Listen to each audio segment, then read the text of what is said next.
Truk mogok di Palembang ditumbur dua mobil, jero waktu yang berbeda. Pertama ditumbur mobil Sigra pada malam hari, subuhnya mobil Brio numbur truk yang sama. Beruntung tidak ada korban jiwa jero insiden ini.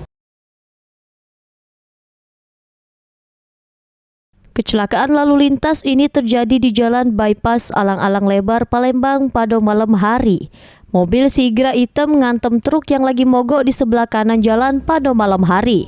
Dari data kepolisian, pengemudi Sigra Muhammad Yuda Pratama mengalami luka di bagian kepala, dagu serta metu ke darah dari hidung.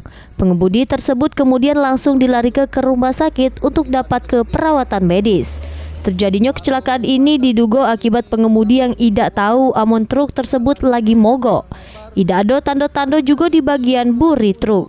Ditambah lagi kurangnya penerangan di ruas jalan tersebut. Berselang beberapa jam, truk mogok tersebut menyebabkan kecelakaan lagi pada subuh hari. Mobil Brio putih numbur tepat di bagian yang sama, beruntung tidak sampai nyebab ke korban jiwa. Mulyadi, PAL TV.